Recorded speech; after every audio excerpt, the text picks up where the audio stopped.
திமுக அதை செயல்படுத்தி கொண்டிருப்பது எல்லாம் பெரியாரால். பெரியாரை நான் 5 ஆண்டு காலம் பார்த்திருக்கின்றேன். பெரியாரோடு நான் பழகி இருக்கின்றேன். பெரியாருக்காகவே அது மாணவ பருவத்திலே நான் கடுமையாக உழைத்திருக்கின்றேன். அப்படிப்பட்ட பெரியாரை நான் பல முறை கோவையிலே அவர் வரும்போது அவரால் 2 பேர் 2 பக்கம் தாங்கி வர வேண்டும். அப்படி நான் தோள் கொடுத்து வந்து, சீமான் எங்களோட வரட்டும், நான் திடலை கூட்டு போறேன், நீ பார்த்து எடுத்து காட்டு, இல்லைன்னா எங்க போனாலும் விட மாட்டோம். பெரியாரை கொச்சைப்படுத்தி விட்டு இப்போ பிரபாரனையும் ஒரு குற்றவாளியாக தமிழ்நாட்டில பெரியார் இயக்கங்களுக்கு இடையில கொண்டு வரலாம், தமிழ்நாட்டு மக்கள் இடத்துல கொண்டு வரலாம்னு முயற்சிக்கிறார். ஒருபோதும் நடக்காது. அதுவும் நாங்க செஞ்ச பாவ புண்ணியத்துல எங்களுக்கு நம்பிக்கை இல்ல. நாங்க செஞ்ச கொடுமை தவறுதான்.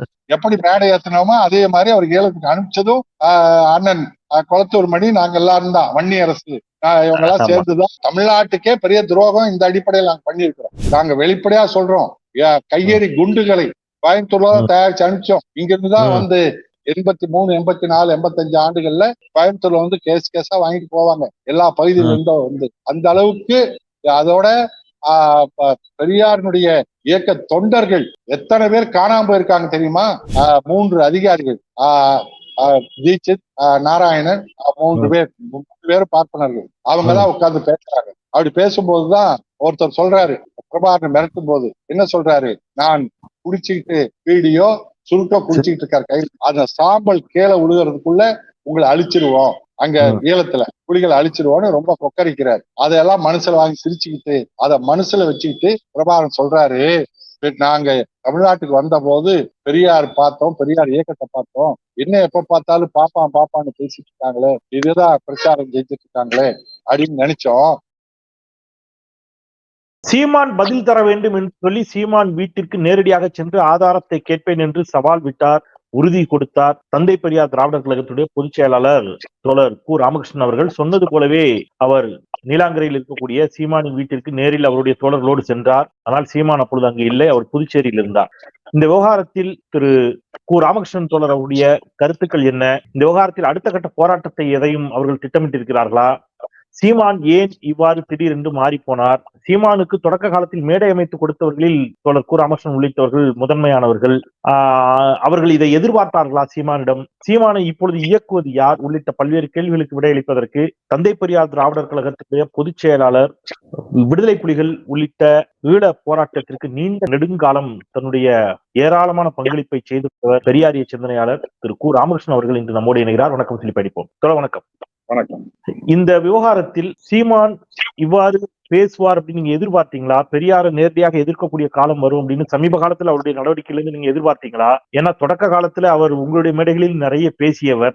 சீமானுடைய இந்த பேச்சு, இந்த இது வந்து உங்களுக்கு முதல்ல எப்படி இருந்துச்சு? உங்களுக்கு அவர் சொல்லியிருக்காருன்னு உங்களுடைய எண்ணம் என்னவா இருந்துச்சு? உங்களுடைய மனநிலை என்னவா இருந்துச்சு? அவரு அதாவது மேடையில பேசின தொடக்க காலங்கள்ல, அதாவது 2005 இருந்து அவருடைய பேச்சு எல்லாமே பெரியாரை ஆதரித்து, திராவிட கழகத்தினுடைய கொள்கைகளை ஆதரித்து நகைச்சுவையாக வீராவேசமாக பேசினார். அது மக்களை ஈர்த்தது. பெரியார் தொண்டர்களும் ஒரு பிரச்சாரகர் கிடைத்தார் என்று நம்பினார்கள். அதனால்தான் அவருக்கு மேடை அமைத்து கொடுத்து பேச வைத்தோம். ஆனால் அந்த மேடை அமைத்து கொடுத்து ஏற்பாடு செய்து கொடுத்ததனுடைய எங்களுடைய நோக்கம் பிரச்சாரம் ஆக வேண்டும், மக்களிடத்தில் இந்த கருத்து செல்ல வேண்டும் என்பது. ஆனால் அவர் கூடிய கூட்டத்தையும் ஆதரவையும் பார்த்த உடனே அவருக்கு ஒரு மயக்கம் ஏற்பட்டது. தானே தனியாக ஒரு அமைப்பை தொடங்கி முழுவதும் தனக்காகவே செய்து கொள்ள வேண்டும் என்ற எண்ணம் வந்த பின்னாடி அவரு இந்த மாதிரி அமைப்பை தொடங்குவதற்கு புலிகளை ஒரு கருவியாக வைத்துக்கிட்டு, விடுதலை புலிகளுடைய அடையாளத்தை வச்சுக்கிட்டு, அதுல அந்த காலகட்டத்துல 2009 ஒரு தமிழ்நாட்டு இளைஞர்கள்கிட்ட அந்த முள்ளிவாய்க்கால் இதுக்கு பின்னாடி ஒரு சோகமான நிலை இளைஞர்கிட்ட இருந்துச்சு. இப்படி 30 வருஷமா போராடி வீடு வாசல் வரைக்கும் கொண்டு வந்த ஒரு விடுதலை போராட்டம் பறி போயிடுச்சு, மக்கள் போராளிகள் முற்றிலுமாக 90% மேல் அழிக்கப்பட்டு விட்டார்கள் என்ற எல்லாம் அது மிகுந்த சோகத்தை இருந்த காலம். அப்போது அந்த காலகட்டத்துலதான் பாத்தீங்கன்னா பிரபாகரனுடைய மகன், இளைய மகன் பாலச்சந்தர் கொல்லப்பட்ட ஒரு புகைப்படம் வந்தது. அதுவும் ஒரு பெரிய அதிர்வை ஏற்படுத்தியது. இளைஞர்கள் மத்தியில ஒரு பெரிய அதுக்காகவே ஒரு இயக்கம் நடந்தது. மாணவர்கள் ஊர்வலங்களும் போராட்டங்களும் தொடங்கினாங்க. அதை ஒட்டி அந்த 7 பேர் தூக்கு தண்டனை அதை குறைக்கணும், தூக்குல இருந்து அவங்களை இறக்கணும் அப்படின்னு சொல்லி அதுக்கு ஒரு இயக்கம் தொடர்ச்சியா நடந்தது. பேரறிவாளன் உட்பட ரவிச்சந்திரன், நளினி 3 பேருக்கு அந்த தூக்கு தண்டனையிலிருந்து அவங்க இறக்கணும்னு ஒரு இயக்கம் நடந்தது. அப்போ இளைஞர்கள் மத்தியில ஒரு எழுச்சியார். இந்த காலகட்டத்துல இவரு இதையெல்லாம் பார்த்து இதெல்லாமே ஒரு இந்த இளைஞர்களை தன்வசப்படுத்த வேண்டும் என்ற எண்ணத்துல அவர் தனியா ஒரு கட்சியை தொடங்கி அந்த கட்சிக்கு புலிகளுடைய கொடியை பயன்படுத்தினார். கொடியை அது ஏதோ தான் நேரடியா அந்த தமிழீழ விடுதலை புலிகள் அந்த இயக்கத்தையே இவர்கிட்ட ஒப்படைச்சது அளவுக்கு அன்னைக்கு அப்படிதான் பேசினார். தலைவர் பிரபாகரன் என்னை நம்பி ஈழ விடுதலையை ஒப்படைச்சிட்டு போயிருக்காரு. அதை விட அபத்தமா எல்லாம் பேசினார். என்ன பேசினார்னா, தலைவர் வந்து கேட்டா நான் என்ன பதில் சொல்லுவேன் அப்படிங்கிற மாதிரி எல்லாம் நீலிக்கண்ணீர் வடிச்சார். அந்த அளவுக்கு ஒரு அமைப்பை கட்டி இளைஞர்களை ஏமாற்றி அந்த கூட்டத்தை கூட்டினார். அந்த கூட்டம் பெருங்கூட்டம். அந்த என்னன்னா தமிழ்நாட்டுல ஒரு அந்த கூட்டம் கூடுவதற்கு அடிப்படை காரணம் இருக்கு. காரணம் என்னன்னா, அந்த கூடின இளைஞர்கள் அத்தனை பேரும் யாரையும் குறை சொல்லவே முடியாது. இளைஞர்களை கூடிய கூட்டத்தில் இளைஞர்கள், ஏன்னா அவங்க ஏதோ ஒன்று எதிர்பார்த்து அந்த கூட்டங்கள்ல கூடுறாங்க. அது கடந்த காலங்கள்ல திராவிட இயக்கங்கள் அந்த வேலை செஞ்சது. அந்த கடந்த காலங்கள்ல திராவிட இயக்கம், அதாவது திமுக ஆட்சிக்கு வருவதற்கு முன்னால் 67க்கு முன்னால் திராவிட கழகம் சரி, திமுகவும் சரி, மேடைகள்ல பெரிய அளவுல பேசுவாங்க. எல்லா நாட்டினுடைய விடுதலை போராட்டங்களை முன்னிலைப்படுத்தி பேசுவாங்க. போராட்ட வீரர்களை, தளபதிகளை பற்றி வரலாறுகளை பேசுவாங்க. வடவர் ஆதிக்கத்தை பற்றி பேசுவாங்க. இந்தி திணிப்பை எதிர்த்து கடுமையா பேசுவாங்க. தமிழ் இனம், மொழி இனம் இதை மையமா வச்சு பேசுவாங்க. அது ஈர்க்கும். அதாவது நாவலர் நெடுஞ்செழியனுடைய பேச்சை கேட்டுத்தான் நான் அரசியலுக்கே வந்தேன்னு தலைவர் கலைஞரே சொல்லியிருக்காரு. அந்த அளவுக்கு அவருடைய பேச்சு இருக்கும். அப்படியெல்லாம் பட்டுக்கோட்டை அழகிரி, சிபி சிற்றரசு, அதுக்கு பின்னாடி ஈழப்பிரச்சனையில அண்ணன் வைகோ, அவருடைய முழக்கம், அவருடைய முழக்கம் பெரிய அளவுல அவர் தனி அமைப்பே கட்டுகிற அளவுக்கு ஒரு கூட்டத்தை அவர் கொண்டு வந்தது. அதுக்கு அவருடைய பேச்சு தான், மேடை பேச்சு தான். அது எல்லாமே பிற்காலத்துல இந்த பக்கம் குறைஞ்சு போனதுனால அந்த பாணியை பயன்படுத்தி சீமான் ஆனால் திராவிட இயக்கத்துல திராவிட கழகமோ திமுகவோ சில தலைவர்கள் பேசினது உண்மை. நடக்கக்கூடியதை பேசினாங்க, சாதிக்கக்கூடியதை பேசினாங்க, சாதிச்சாங்க, அது நடந்தது. ஆனால் சீமான் வெறும் வசன வியாபாரியாக உடல் மொழியில கைகளை ஆட்டிக்கொண்டு வீராசா பேசி முதல் நாள் பேசியது அடுத்த நாள் அவரே மறந்து விடுவது என்பது போல அந்த கூட்டத்தை கூட்டினாரு. அதுதான் கூடிய தன்மை. ஓகே, இப்போ இப்போ வந்து அவரு சமீபமா அவருடைய பேச்சு இருக்குல்ல, இப்போ அவரு கொஞ்சம் சங்கியாக மாறிவிட்டார் அப்படிங்கிற மாதிரியான கருத்துக்கள்லாம் வந்த நிலையில இப்ப நேரடியாக பெரியார சமீப காலம் வரைக்கும் கூட பெரியாருக்கு நினைவேந்தல் செலுத்தினார். பெரியாரை விமர்சிப்பது நாம் தமிழர் கட்சியுடைய வேலை இல்லை என்று சொன்னார். இப்ப நேரடியாக பெரியாரை இனிமேல் நான் வந்து பெரியாரை ஒழிக்கிறதா என் வேலை அப்படிங்கறதான் டிக்ளேர் பண்ணிட்டார். பெரியாரை நான் இனிமேல் வந்து இது பண்ணுவேன், பெரியார் தான் எல்லாவற்றுக்கும் கேடு என்பது போல பேச தொடங்கி விட்டார் நேற்று பிரஸ் மீட்ல. அதை எப்படி பாக்குறீங்க? அதுக்கு என்ன காரணம்? யார் பேசுகிறார்கள்? அதுக்கு என்ன பிரச்சனை? அவருக்கு ஏன் திடீர்னு இப்படி ஒரு மாற்றம்? அந்த அவருக்கு தொடங்கும் போதே தமிழ் தேசியங்கிற பேர்லதான் அமைப்பை தொடங்குறாரு. தொடங்கும் போது ஒரு திராவிட எதிர்ப்பை மட்டும் மையமா சொல்றாரு. உடனடியா பெரியாரை அப்போ அமைப்பு தொடங்கும் போது அவனால உடனடியா பேச முடியல. அப்புறம் போற போக்குல தான் அவர்கள் எஜமானர்கள் கொடுத்த அஜெண்டாவில அவர்களால், அதாவது சங்கிகளோ பார்ப்பனர்களாலோ பெரியாரை பேசி இந்த தமிழ்நாட்டு மக்கள் ஏத்துக்க மாட்டாங்க காரணத்தால அவங்க கொடுத்த அஜெண்டாவை இப்ப எடுத்துக்கிட்டு பண்றாரு. அதுதான் பெரியாரை தீவிரமா விமர்சிக்க தொடங்கிட்டார்.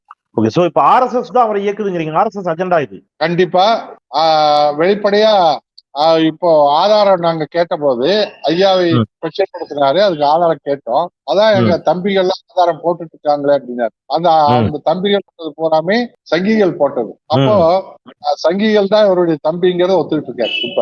ஓகே. இப்போ நீங்க அதை நம்பிதான் ஏமாந்து இப்ப வலையில சிக்கிட்டாரு. ஓகே. வலையில சிக்கிட்டாருன்னா என்ன மாதிரி இப்ப இதற்காக உங்களுடைய அடுத்த கட்ட நடவடிக்கை என்ன? இப்ப அவர் ஆதாரத்தை தரல அப்படின்னா தாபேதிகாவினுடைய அடுத்த கட்ட நடவடிக்கை என்ன? கண்டிப்பா எப்படி வலையில சிக்கினாருன்னா, கடந்த 1 வருஷத்துக்கு முன்னாடி இருந்தே எச் ராஜா தான் தொடங்கினது. பெரியார் வார்த்தைகள், அவர் சொன்ன கொச்சையான வார்த்தைகள் இவர் எச் ராஜா தான் தொடங்கினது.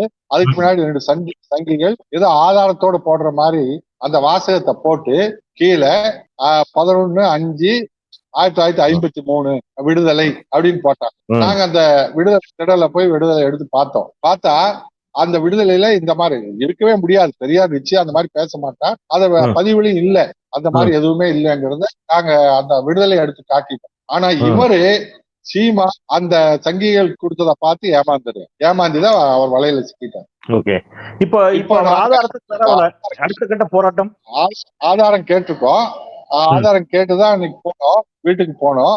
ஆனா அவரு இதுல இருந்திருக்காரு, பாண்டிச்சேரியில இருந்திருக்காரு. பாண்டிச்சேரியில இருந்தாலும் ஆதாரம் இருந்திருந்தா எங்ககிட்டே தரணுங்கிற அவசியம் இல்லை. பாண்டிச்சேரியிலயும் பிரஸ் மீட் வச்சு அங்கேயும் எங்க போனாலும் பிரஸ் சந்திக்கிறது அவருக்கு வேலை. அதை வச்சுதான் வண்டி ஓட்டிட்டு இருக்காரு.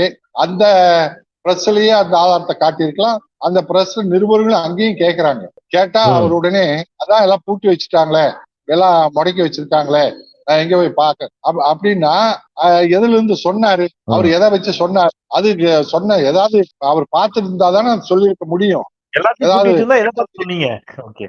பார்த்து சொன்னீங்க, அதைத்தான் நாங்க கேட்கிறோம். எதை பார்த்து சொன்னீங்க? சரி, அவர் பூட்டி வச்சுட்டாங்கிறேன். சரி, நான் இப்ப சொல்றேன் அவருக்கு, நான் ஒரு உத்தரவாதம் தர்றேன். எங்க பூட்டி வச்சுட்டாருன்னு நினைக்கிறாரு? பெரியார் திடல் இருக்குன்னு நினைக்கிறாரு. பெரியார் திடல் இருக்கிறது பெரும்பாலும் அச்சுக்கு வந்து இப்ப புத்தக சந்தையில விற்பனைக்கு இருக்கு. புத்தக சந்தையில பெரும்பாலும் ஐயாவுடைய செய்திகள், போராட்டங்கள், பேச்சுக்கள், வரலாறுகள் எல்லாமே பெரும்பாலும் இன்னைக்கு அதுவும் சென்னையிலேயே புத்தக சந்தையில விற்பனைக்கு இருந்துட்டு இருக்கு. தமிழ்நாட்டிலேயே இன்னைக்கு புத்தக சந்தையில அதிகமா பெரியாருடைய புத்தகம் தான் விற்பனை ஆயிட்டு இருக்கு. அங்க வந்து பார்த்து எடுத்துக்கலாம். இல்லைனாலும் நான் உத்தரவாதம் தர்றேன், அவரு மதிப்புக்குரிய தமிழர் தலைவர், திராவிட கழக தலைவர் ஐயா ஆசிரியர் அவர்கள் இடத்துல நான் சிறப்பு அனுமதி வாங்கி உங்களை பெரியார் திடலுக்கு அழைச்சிட்டு போறேன். அந்த லைப்ரரிக்கு வாங்கி நீங்க தேடி தேடி பாருங்க. எல்லா நீங்க விடுதலையினுடைய பிரதிகள் எல்லாத்தையும் பாருங்க.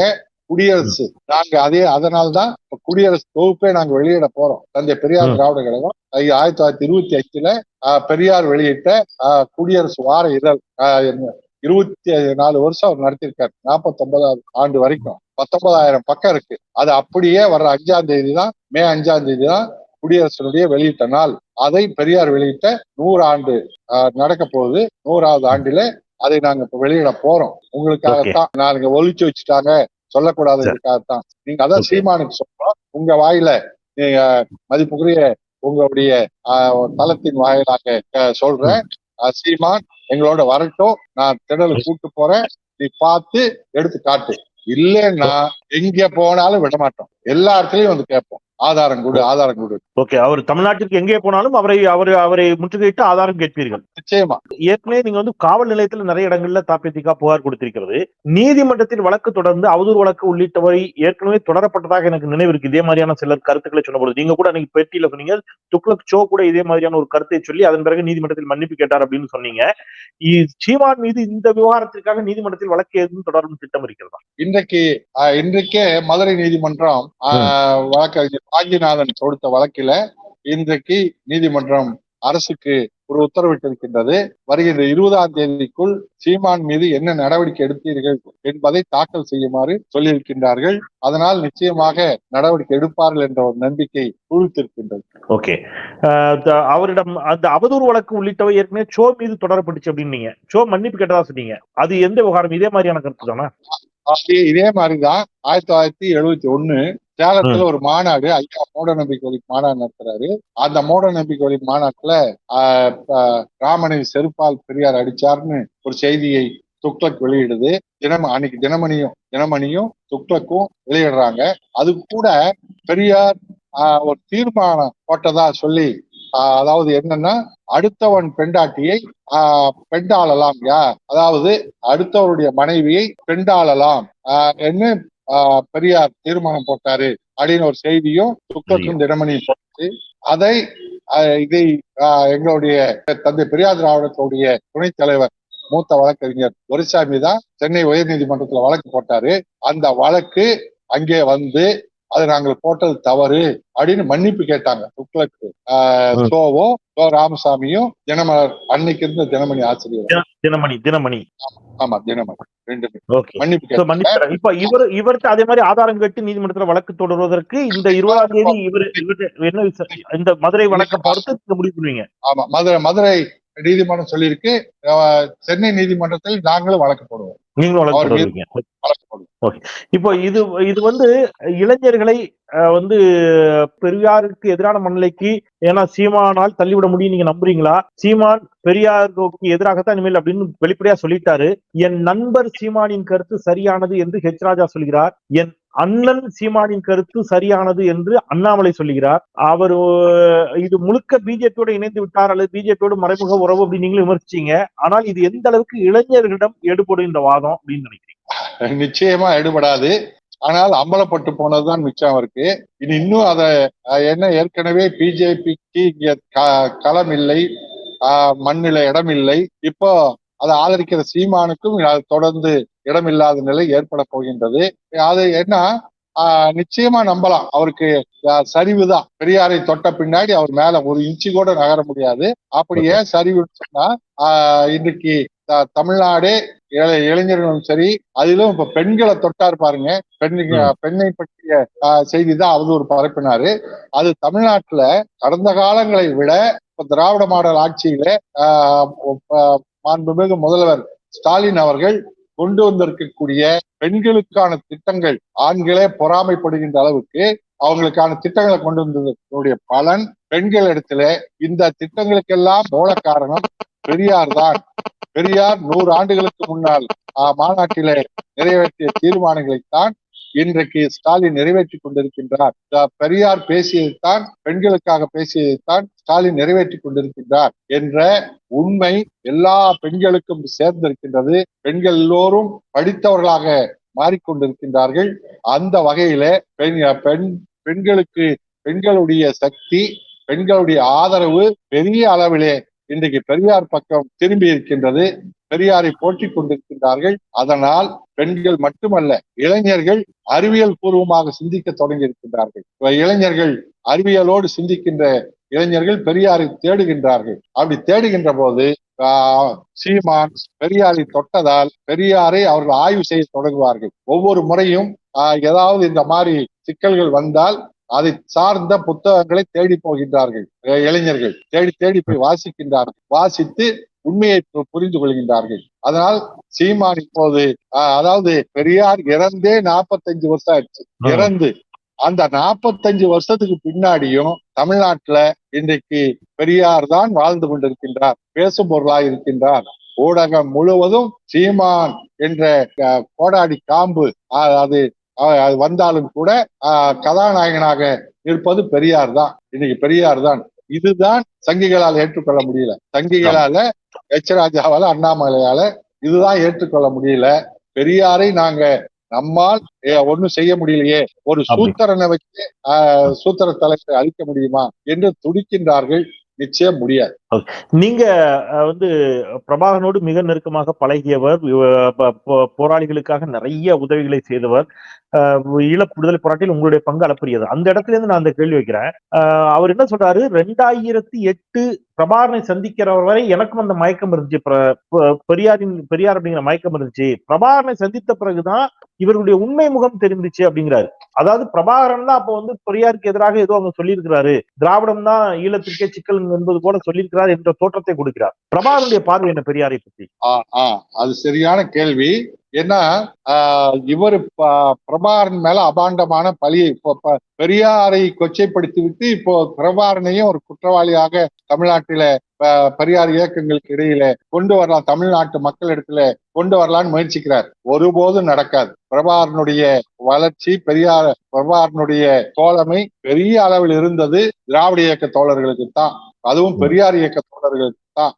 அவங்களோட இருந்த தோழமை வேற யார் இடத்துலயும் பிரபாகரனுக்கு கிடையாது.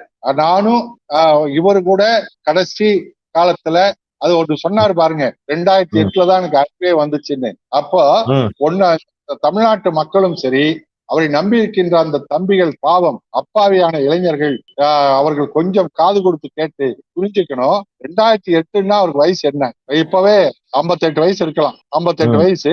அப்போ 2008ல ஏறக்குறைய 16 வருஷத்துக்கு முன்னாடி, அவரு 16 வருஷத்துக்கு முன்னாடி தான் அறிவு கொடுத்துருக்கிறார். ஆனா 1983ல ஈழத்தினுடைய போராட்டம், அதாவது கருப்பு ஜூலை, அந்த சிங்கள காடைகள் தமிழ் மக்களையும் அழித்து குட்டிமணி ஜெகனை எல்லாம் சிறையில பூந்து கொன்று குவிக்கின்ற காலகட்டம். அதுதான் மிகப்பெரிய கருப்பு ஜூலை கலவரம், சிங்களவர்கள் நடத்திய கலவரம் தமிழர்கள் மீது. அப்போதான் தமிழ்நாட்டுக்கு ஏராளமான லட்சக்கணக்கில் ஈழ தமிழர்கள் அகதிகளாக வர்றாங்க. தமிழ்நாடு கொந்தளிக்குது. அப்ப தமிழ்நாடு கொந்தளிக்கும் போது முதல்ல அந்த பெரிய மாணவர்கள் திரட்டி ஒரு ரயில் மறியல் போராட்டத்தை நடத்தி தமிழ்நாட்டையும் அரசையும் திரும்பி பார்க்க வைத்தது நானும் கோவை மாவட்டத்தில் அன்றைக்கு இருந்த மாணவர்கள் தான். 20,000 மாணவர்களை திரட்டி ரயில் மறியலை ஜூலை 29 நடத்துறோம். அப்போ 83ஆம் ஆண்டு இவருக்கு வயசு நிச்சயம் ஒரு 20 வயது, 20 வயது அல்லது 16 வயது, 18 வயதாவது இருக்கலாம். பள்ளி இறுதி படிக்க கல்லூரி நுழைஞ்சிருக்கலாம். அந்த காலகட்டத்துல தமிழ்நாட்டுல ஆரம்ப பள்ளி பாடசாலை மாணவர்கள் எல்லாம் போராட்ட காலத்துல நின்னாங்க. 10 வயது மாணவர்கள், 10 வயது மாணவர்கள். எதுக்கு சொல்ல வர்றேன்னா, 83வது வருஷம் 10ஆம் படிக்கிற பையனுக்கு இந்த அளவுக்கு உணர்ச்சி ஏற்படுகிறது. இன்னைக்கு பெரிய வீரனா, இன்னைக்கு வீர முழக்கமிடுற, கையை உயர்த்தி பேசுற இந்த சீமான் எங்க போனார்? தமிழ்நாடே அன்னைக்கு பத்தி எரிஞ்சதே, தமிழ்நாடே நின்னது, மாணவர்கள் எல்லாம் ஸ்ட்ரைக்கு. இவங்க பள்ளியும் மூடப்பட்டிருக்கும். என்ன எம்ஜிஆர் 10 நாள் 1 வாரம் தொடர் விடுமுறை விட்டாரு. அப்ப இவர் படிச்ச பள்ளியும் விடுமுறையா இருந்திருக்கும். எதுக்கு விடுமுறை கூட தெரிஞ்சிருக்காதா? ஒரு 20 வயசுல அறிவு வந்திருக்காது. 20 வயசுல என்ன 2008 வரைக்கும் தான் அவர் களத்துக்கு வரல. 2008 இறுதிக்கட்ட போர் வருகின்ற பொழுது அவர் படம் எடுக்க போகும்போது தானே அவர் கடைசியா வராரு உள்ள. அதுவும் நாங்க செஞ்ச பாவ புண்ணியத்துல எங்களுக்கு நம்பிக்கை இல்ல. நாங்க செஞ்ச கொடுமை தவறுதான். எப்படி மேடை ஏத்தினோமோ அதே மாதிரி அவர் ஏலத்துக்கு அனுப்பிச்சதும் அண்ணன் குளத்தூர் மணி, நாங்க எல்லாரும் தான், வன்னி அரசு இவங்க எல்லாம் சேர்ந்துதான் அவங்களுக்கு தகவல் கொடுத்து. அவருடைய பிரதான எதிரியே குளத்தூர் மணி, நீங்க வன்னி அரசு தான். நீங்க எல்லாம் தான் அவரை அனுப்பியிருக்கிறீங்க. ஆனா அவர்கள் 3 பேர் ஆமா, இது தமிழ்நாட்டுக்கே பெரிய துரோகம் இந்த அடிப்படையில் நாங்க பண்ணிருக்கிறோம். அந்த வகையில 5 வயசு இருக்கும்போது இந்திரா காந்தி இறந்ததுக்குலாம் அழுததா சொல்லியிருக்கிறாரு. அது தெரியுது. இந்திரா காந்தி அழுகு எதையுமே இறந்து போனவங்களை வச்சுதான் பேசுவார். அவர் உயிரோடு இருக்கவங்க பேச மாட்டார். ஏன்னா உண்மை வெளியே வந்துடும். அந்த தோழர், அது முக்கியமான செய்திக்கு வர்றேன். அப்படி 2008 தான் எனக்கு அங்க போய் அது பிரபாகரனை பார்த்த பின்னாடிதான் இந்த மாதிரி வந்ததுன்னு பிரபாகரன் மேல ஒரு தவறான ஒரு பிம்பத்தை உருவாக்குறார். அவர் ஏதோ திராவிட இயக்கத்துக்கு எதிரி, பெரியாருக்கு எதிரின்னு. உண்மை என்ன தெரியுமா? பெரியார் அங்க பிரபாகரனை இங்க தமிழ்நாட்டுக்கு வந்த போது வரவேற்று அவருக்கு போதுமா எல்லா வகையிலும், பிரபாகரனுக்கு மட்டுமல்ல அந்த அமைப்புக்கே பெரிய ஆதரவா நின்னது பெரியார் இயக்கம் தான். திராவிட முன்னேற்ற திமுக, திராவிட இயக்கம், அண்ணா திமுகல அன்னைக்கு எல்லாமே திராவிட இயக்கம் சார்ந்தவங்க தான். இன்னைக்கு திராவிட இயக்கத்தை வேறு இருக்கோங்கிறாங்கல்ல, இந்த திராவிட இயக்கம் தான் அந்த ஈழத்து போருக்கு முதல் காரணமாக, முழுமையான காரணமாக உதவியா இருந்தது. அந்த வகையில முதல்ல வந்த 100 இளைஞர்களுக்கு நாங்க கோயம்புத்தூர்ல தான் முதல் முகாம் அமைக்கிறோம். இங்கிருந்துதான் டேராடூனுக்கு இந்திரா காந்தி ராணுவ பயிற்சி அளிக்கிறதுக்கு அழைக்கிறாங்க. எங்களுடைய அமைப்பு தோழர் ஆரிச்சாமி, அவர் தான், அவங்க அம்மா தான் இங்க இருக்கும்போது அந்த முகாமில் இருந்தவங்களுக்கு எல்லாம் சமைச்சு போட்டவங்க. அவங்க அந்த 100 பேரையும் டேராடூனுக்கு ரயில்ல கூட்டிட்டு போனது தோழர் ஆரிச்சாமி. அங்க போயிட்டு வந்த அந்த 100 பேரும் தான் அந்த பயிற்சி எடுத்தவங்க தான் தொடர்ச்சியா அடுத்தடுத்து வரக்கூடியவங்களுக்கு பயிற்சி கொடுத்தாங்க. அதுல வந்த தளபதி தான் பொட்டம்மா, இவரு பொன்னம்மான், குமரப்பா, விலேந்தி அம்மான், சூசை, இவங்க எல்லாம் அங்கிருந்து பயிற்சி எடுத்துட்டு வந்தவங்க. ராணுவத்துக்கு, இந்திய ராணுவத்துல இருந்து பயிற்சி எடுத்துட்டு வந்தவங்க. அதுக்கு பின்னாடிதான் இங்க அந்த மாதிரி ஒரு இது இங்க ஆயுத பயிற்சி எடுக்க முடியாது என்ற காரணத்தால் இங்கெல்லாம் பிரபாகரன் அழைச்சிக்கிட்டு போய் கோயம்புத்தூர்ல மலைப்பிரதேசம் பார்த்தோம். அதுல உண்மை என்னதுன்னா, இன்னைக்கு ஜக்கி ஆக்கிரமிச்சிருக்காரு இடம், அந்த ஆக்கிரமிச்ச இடத்துலதான் அந்த அமெரிக்க கவுண்டர்னு ஒருத்தர், அவர் ஒரு பெரிய நிலச்சுவாங்க, அவருதான் இன்னைக்கு 44 ஏக்கராவை ஆதிவாசி மக்களுக்கு கொடுத்தாரு அங்க தோட்டத்துல வேலை செஞ்சவங்களுக்கு. அதை ஜக்கி இன்னைக்கு கைப்பற்றி வச்சிருக்காரு. வன கட்டுப்பாட்டுல வனத்துறை கட்டுப்பாட்டுல இருந்ததுனால நாங்க அதை தலைவர் பிரபாகரன் வேண்டான்ட்டார். அப்புறம்தான் கொளத்தூர் மணியுடைய மேட்டூர் டேம் சுத்தி இருக்கக்கூடிய இடத்துக்கு முகாம் அமைக்கிறதுக்கு போய் பார்த்து, நானும் அன்னைக்கு இருந்த ராகவன் புலிகளுடைய பிரதிநிதிகள் எல்லாம் போய் பார்த்து தேர்ந்தெடுத்து ஏறக்குறைய 5000 பேருக்கு அங்கே பயிற்சி அளிக்கப்பட்டது. திராவிட இயக்கம் பெரியார் தொண்டர்கள் செஞ்ச வேலை. இவருக்கு அதெல்லாம் தெரியுமான்னு தெரியல. இன்னைக்கு அங்க அவர் சந்திச்சதா சொல்றாங்களே, அவர் சொல்ற சில புலிகள் பேர் தான் சொல்லுவாங்க. அந்த புலிகள் எல்லாம் இங்க எங்களிடத்துல சூசை பேசினார் சொல்றாரு பாருங்க. பேசினார்னு சொல்லுவார் தவிர பேசுறதுக்கு நீ என்ன பண்ண, அன்னைக்கு அவர் அந்த கதை நீ தெருவுக்கு வந்தையா, அவர்களுக்காக அதை இயக்கம் நடத்தினியா, அவங்களுக்கு ஆதரவு தரத்தினியா, இல்ல அவங்க எல்லாம் முடிஞ்சு போன பின்னாடி அதை விளம்பரப்படுத்தி தன் கட்சி வளர்ச்சிக்கு பெரிய புலிகள் தன்னைத்தான் ஆதரிச்சு கூப்பிட்டாங்கன்னு காட்டுறிய நீ. இதே சீமான் இப்ப பாண்டிச்சேரியில போய் பெரியாரை கொச்சப்படுத்தும் போது என்ன சொல்றாரு, வஉசி இவர்கிட்ட உதவி கேட்டால் அதை போய் கடிதத்தை எப்படி அவர் வெளியிடலாம், எப்படி அங்க வைக்கலாம் அப்படின்னு கேட்கிறாரு.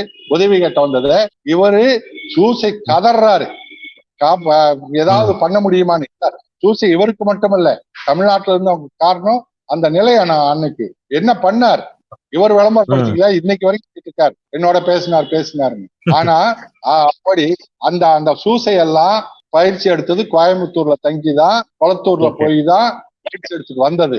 அப்படிப்பட்ட அத்தனை பேருக்கும் அது மட்டுமல்ல, நாங்க வெளிப்படையா சொல்றோம், கையெறி குண்டுகளை கோயம்புத்தூர்ல தான் தயாரிச்சு அனுப்பிச்சோம். இங்க இருந்துதான் வந்து தளபதி கிட்டு எல்லாம் வந்து 83, 84, 85 ஆண்டுகள்ல கோயம்புத்தூர்ல வந்து கேஸா வாங்கிட்டு போவாங்க எல்லா பகுதியில இருந்தும் வந்து. அந்த அளவுக்கு அதோட பெரியாரினுடைய இயக்க தொண்டர்கள் எத்தனை பேர் காணாம போயிருக்காங்க தெரியுமா, அங்க போய் இறந்திருக்காங்க தெரியுமா. அப்படி தாங்க மட்டும் இல்ல, அண்ணன் வைகோ, அதே மாதிரி திமுக இருந்த சுப்புலட்சுமி ஜெகதீசன், அந்த மாதிரி எல் கணேசன், அவரு புலிகளுக்கு தரல, வேற அமைப்புக்கு தந்தார். ஆனா எல்லாம் ஈழத்துக்காக தந்தவங்க தான். அப்படி எல்லாம் செஞ்சது திராவிட இயக்கம் தான். பிரபாகரன் இங்க சென்னையில அந்த அவர்களுக்குள் ஒரு கருத்து முரண் ஏற்பட்டு பரஸ்பரம் ஏற்பட்ட என்ன சொல்றது இயக்க மோதல்களுக்குள்ள ஏற்பட்ட அந்த துப்பாக்கி சூட்டின் பொழுது கூட அவரை பிணையில் எடுத்து அவர் தன் வீட்டில் அன்பழகன் தங்க வைத்திருந்ததாக இன்றைக்கு ஒரு செய்தி வந்துச்சு. அது உண்மைதானா? பேராசிரியர் அன்பழகன் தான் தங்க வைத்திருந்தாரா? உண்மை. பேராசிரியர் அன்பழகனா அல்லது எம்எல்ஏ அன்பழகனா? ஆமா, அந்த சம்பவம் உண்மை. இப்ப அவர் சொன்னார்ல, 2008 பிரபாகரனை பார்த்த பின்னாடிதான் அறிவு வந்தது, அவர் திராவிடத்துக்கு எதிராக இருந்தாருங்கிற மாதிரி எல்லாம் சொன்னாருன்னு சொல்லிதான் எனக்கு வந்துச்சுன்னு. அப்பட்டமான பொய். பிரபாகரன் ஒருபோதும் அப்படி இல்லை. பிரபாகரன் நான் 90ல போறேன், 90ல வைகோ போறாரு, அதுக்கு அடுத்து கொளத்தூர் மணி போறாரு, என்னையும் அழைக்கிறாங்க, என்னையும் கூப்பிட்டு போறாங்க. என்னை கூப்பிட்டு போனதே பொட்டமான் தான் என்னை அழைச்சிட்டு போறாரு. போய் அங்க இருக்கிற பிரபாகரனை பாக்குறோம். பிரபாகரனை பார்த்து அங்க இருக்கும் போது, பிரபாகரன் என்னோட பேசிட்டு இருக்கும் போது அவர் சொல்றாரு, அன்னைக்கு அண்ணா நாங்க எவ்வளவு வலிமையா போராடி, எத்தனை பேர் நாங்க உயிர் கொடுத்து போராடி இந்த நாட்டை எங்கள் கட்டுப்பாட்டுக்குள், எங்கள் பகுதியை எங்கள் கட்டுப்பாட்டுக்குள் வந்துவிட்டாலும் கூட, கொண்டு வந்தாலும் கூட எங்களை மற்ற நாடுகள் அங்கீகரிக்காது. காரணம், பக்கத்தில் இருக்கக்கூடிய இந்தியா அங்கீகரிக்காமல் எங்களை எந்த நாடு அங்கீகரிக்காது. இந்தியா ஒருபோதும் எங்களை அங்கீகரிக்காது. காரணம், இந்தியாவை ஆள்வது யார் என்று இப்போதுதான் புரிந்து கொண்டேன். எப்போ 87ல IPK போறதுக்கு முன்னாடி ராஜீவ் காந்தி அவரை வச்சு அசோக் ஹோட்டல்ல அந்த ஒப்பந்தத்தை ஏத்துக்க சொல்லி வற்புறுத்தி பேசும்போது 3 அதிகாரிகள், தீட்சித், நாராயணன், 3 பேரும் பார்ப்பனர்கள். அவங்கதான் உட்கார்ந்து பேசுறாங்க. அப்படி பேசும்போதுதான் ஒருத்தர் சொல்றாரு, பிரபாகரன் மிரட்டும் போது என்ன சொல்றாரு, நான் குடிச்சுக்கிட்டு அந்த வீடியோ சுருக்க குடிச்சுக்கிட்டு இருக்காரு, கையில் வச்சுட்டு இருக்காரு, அந்த சாம்பல் கீழே விழுகிறதுக்குள்ள உங்களை அழிச்சிருவோம், அங்க ஈழத்துல புலிகளை அழிச்சிருவோம்னு ரொம்ப கொக்கரிக்கிறார். அதையெல்லாம் மனசுல வாங்கி சிரிச்சுக்கிட்டு பிரபாகரன் அங்கிருந்து போயிட்டார், இவன் கட்டுப்பாட்டுக்குள்ள எல்லாம் போயிட்டார். அத மனசுல வச்சுக்கிட்டு பிரபாகரன் சொல்றாரு, நாங்க தமிழ்நாட்டுக்கு வந்த போது பெரியார் பார்த்தோம், பெரியார் இயக்கத்தை பார்த்தோம், என்ன எப்ப பார்த்தாலும் பாப்பான்னு பேசிட்டு இருக்காங்களே, இதுதான் பிரச்சாரம் செஞ்சுட்டு இருக்காங்களே அப்படின்னு நினைச்சோம். ஆனால் இப்பதான் புரிஞ்சுக்கிட்டோம், இந்தியாவை ஆள்வது யார், அவர்களிடத்துல இருந்து விடுதலை அடையாமல் எங்களுக்கு விடுதலை கிடையாது என்று தலைவர் பிரபாகரன் சொல்றார். பெரியாரின் கருத்துக்களை ஏற்றுக்கொண்டு பேசுகிறார். ஆமா, அந்த திராவிடம் பெரியார் என்பதை அப்படியே உள்ளபூர்வமாக முழுமையாக ஏத்துக்கிட்டு இருக்காரு. அதை இதுக்கு அதை இப்போ அவங்க இல்ல, இங்க சொல்றதுக்கு ஆள் இல்லைங்கிற காரணத்தால, அதான் இறந்தவங்களதான் பேசுவாரு, இல்லாதவங்களை வச்சுதான் தன் பெருமை பேசுவார், ஆனாலும் பேசுறாரு. நாங்க சொன்னா ஊடக வெளிச்சங்களுக்கு கிடையாது, செய்திகள் வராது, அதனால இவருக்கு இது மாதிரி கதை பேசு. ரொம்ப முக்கியமான ஒரு செய்தியை சொல்லியிருக்கிறீங்க தோழர். அந்த செய்தியோட கூட நான் நிறைவு செய்யலாம்னு நினைக்கிறேன். மிக மிக முக்கியமான செய்தி. ஏன்னா இன்னைக்கு சீமான் செய்து கொண்டிருக்கக்கூடிய அரசியலும் தமிழ்நாட்டில் இதுவரை தமிழ்நாட்டுடைய வாழ்வாதார பிரச்சனைகள், ஜீவாதார பிரச்சனைகள், நாட் ஒன்லி தமிழ்நாடு, இந்தியாவில் கூடிய மாநிலங்களுடைய உரிமைகளை பறிப்பது பார்ப்பனியம். அது யார் காங்கிரஸா இருக்கலாம், பாஜகவா இருக்கலாம், டெல்லியில யார் அதிகாரத்தில் இருக்கிறார்களோ அவர்கள் அதிகாரத்தை குவித்து வைத்துக் கொண்டிருக்கிறார்கள் என்பதை இங்கே புரிய வைத்தது பெரியாரிய இயக்கங்கள், பெரியாரிய சிந்தனை. அதில் நின்று கேள்வி எழுப்பிக் கொண்டே இருந்தோம். இப்ப சீமான் தான் முதல் முறையாக தமிழ்நாட்டினுடைய பிரச்சனைகளுக்கு காரணம் பார்ப்பனியம் அல்ல, தமிழ்நாட்டுடைய பிரச்சனைகளுக்கு காரணம் ஆரியம் அல்ல, தமிழ்நாட்டுடைய பிரச்சனைகளுக்கு காரணம் டெல்லியில் குவிக்கப்பட்டிருக்கக்கூடிய அதிகாரம் அல்ல, தமிழ்நாட்டுடைய எல்லா பிரச்சனைகளுக்கு காரணம் திராவிடம் தான் அப்படின்னு அதை மடைமாற்றி பார்ப்பனியத்தை, ஆரியத்தை, ஒன்றியத்தில் குவிக்கப்பட்டிருக்கூடிய அதிகாரத்தை காப்பாற்றுவதற்கான வேலைகளை செய்து கொண்டிருக்கிறார் என்று அப்பட்டமாக நானெல்லாம் குற்றம் சாட்டி கொண்டிருந்த பொழுது நீங்க முக்கியமா ஒரு தகவல் சொல்றீங்க. பிரபாகரனே அதை சொன்னார், டெல்லியில் குவிக்கப்பட்டிருக்கக்கூடிய அதிகாரம் குறிப்பாக பார்ப்பனியம் தான் அந்த பிரச்சனைகளுக்கு காரணம் என்பதை புரிந்து கொண்டிருந்தார் அப்படின்னு சொல்லியிருக்கிறீங்க. சோ பிரபாகரனுக்கு புரிந்திருக்கிறது பெரியாரின் கொள்கைகள் என்னவென்று. பிரபாகரன் பேரை சொல்லி பிழைப்பு நடத்தும் சீமானுக்கு அது புரியவில்லை அப்படிங்கிறத நீங்க உறக்க சொல்லியிருக்கிறீர்கள். தொடர்ந்து களத்தில் நிற்கக்கூடிய உங்களுக்கு நெஞ்ச நிறைந்த நன்றிகளையும் வாழ்த்துக்களையும் நாங்கள் சொல்ல கடமைப்பட்டிருக்கிறோம். ஒரு வரையில எனக்கு நிறைவா ஒண்ணு சொல்லுங்க. இப்போ ஒரு வழக்கு போட்டிருக்கலாம், அல்லது போலீஸ் ஸ்டேஷன்ல போய் புகார் கொடுத்துருக்கலாம், அல்லது கண்டன அறிக்கை கொடுத்துருக்கலாம். நேரடியாக களத்திற்கு வர வேண்டும், அதுவும் இந்த வயதில் களத்திற்கு வர வேண்டும் என்று உங்களுக்கு எது அந்த உத்வேகத்தை கொடுத்துச்சு? ஏன் களத்துக்கு வரணும்னு தோணு உடனே வந்தீங்க சென்னை? தோழர், நாம பெரியாரை வாசிக்கிறோம், பெரியாருடைய தொடக்க காலம் நாம பிறந்ததில்லை.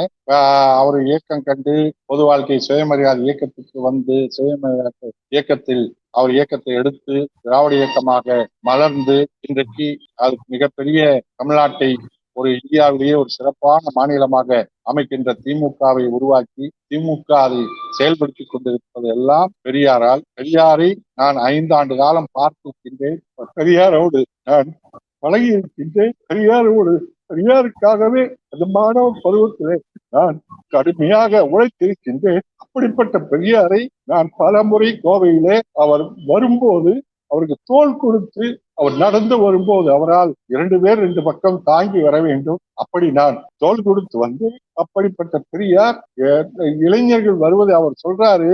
ஒரு கூட்டத்துல டெல்லியில பாராளுமன்றத்துல அன்றைக்கு இருந்த பாராளுமன்ற 73ஆம் ஆண்டு காங்கிரஸ் கட்சி ஆட்சி. அப்போ ஒரு வடநாட்டு பாராளுமன்ற உறுப்பினர் கேட்கிறாரு, தமிழ்நாட்டில ஒரு கிழவன் தண்ணீர் கேட்டுக்கிட்டு இருக்காரு, என்ன நடவடிக்கை எடுத்தீங்கன்னு கேட்கிறாரு. அப்போ உள்துறை அமைச்சரா இருந்த உமாசங்கர் தீட்சித்னு ஒரு அமைச்சர், அவர் ரொம்ப திமுறா தெனாவட்டா சொல்றாரு, நாம அதை பற்றி கவலைப்பட வேண்டியதில்லை, அவரே நான் கிழவன் அடுத்த வருஷம் ஈரோடு இருக்க மாட்டேன்னு சொல்லிட்டு இருக்காரு, அதனால நம்ம கவலைப்பட வேண்டியதில்லை அப்படின்னு பதில் சொல்றாரு. அந்த பேச்சும் பதிலும் அந்த பாராளுமன்றத்தில் நடந்த செய்தி அன்றைய தினம் மாலை முரசு பத்திரிகையில வருது. அன்னைக்கு கோயம்புத்தூர்ல பெரியார் இருக்காரு, அதுதான் ஐயாவுடைய கடைசி கூட்டம் கோயம்புத்தூர்ல. அந்த கூட்டத்துல நான் கொண்டு போய் அந்த பேப்பரை பார்த்துட்டு போய் ஐயா கிட்ட கொண்டு போய் கொடுக்குறேன். ஐயா வாங்கி அதை பார்த்துட்டு பாக்கெட்ல வச்சுட்டு கூட்டத்துக்கு வந்தாரு. கூட்டத்துல வந்து பேசினாரு, இந்த மாதிரி ஒரு ஒரு பாராளுமன்றத்துல ஒருத்தர் கேட்டாராம், ஒரு கிழவன் தமிழ்நாடு கேட்டுட்டு இருக்கிறான், என்ன நாடு கேட்டீங்கன்னு. நான் சொல்றேன், நான் இன்னைக்கா சொல்றேன் அடுத்த வருஷம் இருக்க மாட்டேன்னு 75 வயசுல இருந்து சொல்றேன். அது 20 வருஷமா சொல்லிட்டு இருக்கேன், அடுத்த வருஷம் இருக்க மாட்டேன்னு. ஆனா நான் இருந்தேன், அப்படிதான். நான் ஒன்னும் இன்னும் இன்னைக்கு சொல்ல, நேற்று சொல்ல, 20 வருஷமா சொல்லிட்டு இருக்கேன் அடுத்த வருஷம் இருக்க மாட்டேன்னு அப்படின்னு சொல்லிட்டு சொல்றாரு. எனக்கு தான் வயசாகி போச்சு, கட்சிக்குமா வயசாகி போச்சு அப்படின்னு சொல்லிட்டு அடுத்து ஒண்ணு சொல்றாரு. அந்த 73வது ஆண்டு காலகட்டத்துல காலிஸ்தான் பிரச்சனை இந்தியாவில மிக தீவிரமா நடந்துட்டு இருக்கு. காலிஸ்தான் தனிநாடு கேட்டு. அப்புறம் 7 சிஸ்டர்ஸ்ன்னு வடகிழக்கு மாநிலத்துல சிக்கிம், நாகாலாந்து இந்த சேர்ந்து அவங்க போராட்டம் பண்ணிட்டு இருக்காங்க. இந்த தாக்கம் பெரிய அளவுல இந்தியாவில் நடந்துட்டு இருக்கு. அப்ப அதை சுட்டி காட்டி நான் கேட்கறதுக்கு முன்னாடி என்னை விட்டு போட்டு எல்லாம் போயிருவான் போல் இருக்கு, 50 வருஷத்துல எல்லாம் விட்டுட்டு என்னை விட்டுட்டு போயிட்டான்னா நான் தனிதானே அப்படின்னு ஐயா அன்னைக்கு பதிவு பண்றார். அப்படி அவர் காதால கேட்டு அவரால நேரடியாக பார்த்து வளர்ந்த நாங்கள் இன்றைக்கு அந்த சீமான் இப்படி பேசுவதை கேட்டுட்டு இருக்கமே, வீடை மட்டும் விட்டு பார்த்துட்டு வந்துட்டோமே, அதுக்கு மேல பண்ண முடியலையே அப்படின்னு துடிச்சிட்டு இருக்கோம். தொடர்ந்து இந்த நிலை அவர் இருந்தா எந்த எல்லைக்கு நாம் போவோம். நன்றி தோழர். உங்களை போன்ற பெரியாரினுடைய உண்மை தொண்டர்கள் இருக்கும் வரை பெரியாரை யாராலும் வீழ்த்த முடியாது. அதை அடுத்த தலைமுறைக்கு கொண்டு செல்லக்கூடிய பணிகளை உங்கள் அளவிற்கு அதே வீரியத்தோடு, அதே உள்ள உறுதியோடு, தியாகத்தோடு எங்களால் களத்தில் வைக்க முடியுமான்னு தெரியல. நீங்கள் அப்படி நின்றுக்கிறீங்க. ஆனால் நாங்களும் நிச்சயமாக இந்த தொடரோட்டத்தில் உங்களுடைய கொள்கை தீப்பந்தத்தை நாங்களும் முன்னெடுத்து செல்வோம் அப்படிங்கிறத உங்களுக்கு நம்பிக்கைக்குரிய வார்த்தைகளாக நான் இன்றைக்கு தந்து உங்களுடைய தொடர் பணிகளுக்கு மத்தியில் தமிழ்களுக்காக எங்களோடு இணைந்தீர்கள். மிகுந்த நெகிழ்ச்சியான, அதே சமயத்தில் பல வரலாற்று தரவுகளை தந்தீர்கள். நெஞ்ச நேர்ந்த நன்றி தோழர். நிறைய சொந்தங்களே, தோழர் கு. ராமகிருஷ்ணன் போன்றவர்கள் அடுத்த தலைமுறைக்கு பெரியாரை கடத்தி சென்று விட்டார்கள். இனி பெரியார் என்றென்றைக்கும் நிலைத்திருப்பார். பெரியாரின் மீது எத்துணை அவதூறுகளை சீமான் போன்றவர்கள் விதைத்தாலும் அதை தாண்டி அவர் அதை அனைத்தையும் சுட்டரித்து சூரியனாக ஒளிர்வார், மிளிர்வார். அடுத்த தலைமுறைக்கும் ஒரு வெளிச்சத்தை பாய்ச்சுவார் என்ற நம்பிக்கையோடு தமிழ்களை சப்ஸ்கிரைப் செய்து பாருங்கள் என்று கேட்டு விடைபெறுகின்றேன். குரலற்றவர்களின் குரலாய் நான் செந்தில். நன்றி.